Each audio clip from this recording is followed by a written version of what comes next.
දසදහස් ගණනින් චීවරධාරීන් ගුරු පියවරුන් ගුරු මෑණිවරුන් ඔබෙන් විශාල මුදලක් ලබාගෙන ඔබ මුලා කළාද? සාධාරණ මුදලකට ඔබගේ ඕනෑම ගැටලුවක් විසඳා දෙන සාමා ගුරු මෑණියෝ සියලුම වශී ගුරුකම් සියලුම යන්ත්‍රමන්ත්‍ර ගුරුකම් ග්‍රහපල සඳහා යන්ත්‍ර දැමීම නිවාස සහ ව්‍යාපාරික ස්ථාන ආරක්ෂා කර දීම හැරගිය අය ගෙන්වීම ඇතුළු ඔබගේ ඕනෑම අවශ්‍යතාවයක් සඳහා පිළියම් යන්ත්‍රමන්ත්‍ර ගුරුකම් වලින් ලබා ගැනීමට දැන්ම අවතන්න ඊමෝ වයිබර් WhatsApp සඳහා 076 044 8197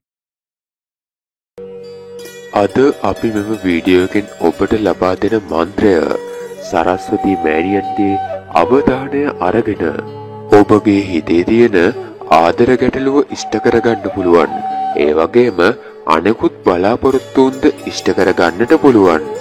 ඊටමත්ම බලගතු වශී මන්ත්‍රයක්. යම් කිසි කෙනෙක් ආකර්ෂණය කරගැනීමේ බලාපොරොත්තුවෙන් සහ අරමුණෙන් මේ මන්ත්‍රය ශ්‍රවණය කරන ඔබට අවශ්‍ය පුද්ගලයාගේ ආදරය ඉක්මනින්ම ඔබට ලබා ගන්නට පුළුවන්. එතෙක් මේ මන්ත්‍රය දිනකට එක්වර බැගින් අවම දින 4ත් 6ත් අතර කාලයක් ශ්‍රවණය කරන්නට වග බලා ගන්න. ඔබගේ අරමුණ මේ මොහොතේ වුණත් ඔබට ඉෂ්ට වෙන්නට පුළුවන්. ඒක ස්ථිරයි. හැබැයි එයට විශ්වාසය සහ භක්තිය ඉතාමත්ම වැදගත් වෙනවා. සරස්වති මෑණියන් පිළිබඳව ඉතාමත්ම භක්තියෙන් ඒ වගේම මේ මන්ත්‍රය පිළිබඳව ඉතාමත්ම විශ්වාසයෙන් මේ ශ්‍රවණය කරනවා නම් ඔබට මේ මොහොතේම නිසි ප්‍රතිඵල ලබා ගන්නට පුළුවන්. ඒ වගේම මෙම මන්ත්‍රය ඔබගේ ඕනෑම ආදර ගැටලුවක් විසඳා දෙනවා. ඔබගේ හැරගිය ආදරය හැරගිය පෙම්වතා හෝ පෙම්වතිය එහෙම නැත්නම් සැමියා හෝ බිරිඳ නැවත ඔබේ පය පාමුලටම ගෙන්වා ගැනීමේ විස්මිත බලයක් මේ මන්ත්‍රය සතුව තියෙනවා.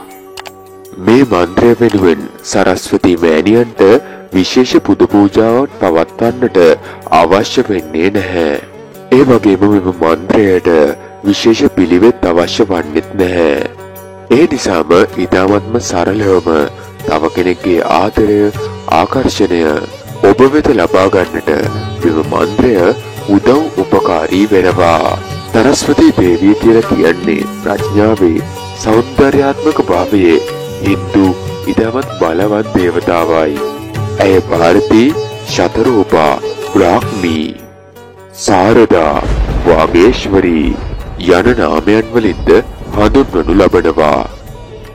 එපමණක් නෙමේ හින්දු ආගමට අනුව විෂ්ණු දෙවියන්ගේ භාර්යාව ලෙස මේ සරස්වති දේවිය හඳුන්වනවා. ඉතින් ඒ තරම් උතුම් දේව මාතාවකගෙන් ඊට ලබා ඔබගේ හිතේ තියෙන ආදර ගැටලුවට ඉක්මන් විසඳුම් ලබා ගන්නට ඔබට දැන් හැකියාව තියෙනවා. මෙම මන්ත්‍රය ශ්‍රවණය කරද්දී ඔබට ආකර්ෂණය කරගත යුතු පුද්ගලයාගේ නම මන්ත්‍රය ශ්‍රවණය කරන වෙලාවේදී අදාළ පුද්ගලයාගේ නම කියන කොටසේදී හොඳින්ම ශ්‍රවණය කරන්න. හොඳින් මතක් කරගන්න. එලා හැම දෙනාගේම ආදර බලාපොරොත්තු ඉක්මනින්ම ඉටු වේවායි ආශිර්වාද අපි ප්‍රාර්ථනා කර සිටිනවා.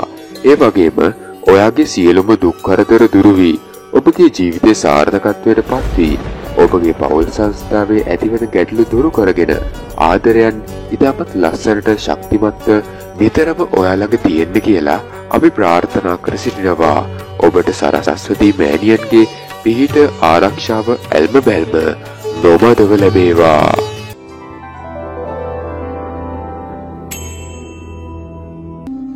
ओम श्री सरस्वती नमः। ओम श्री सरस्वती नमः। ओम श्री सरस्वती नमः। ओम श्री सरस्वती नमः। ओम श्री सरस्वती नमः।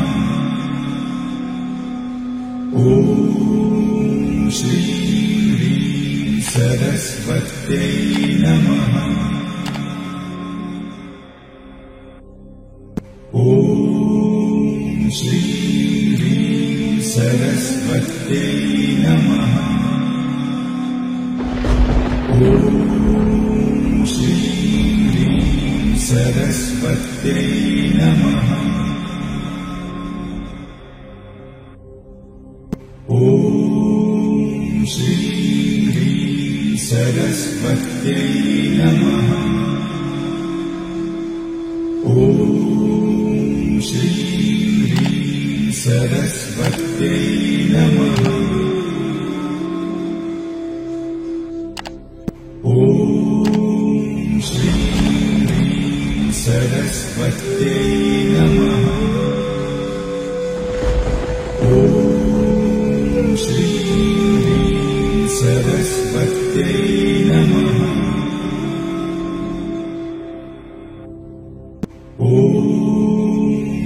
Om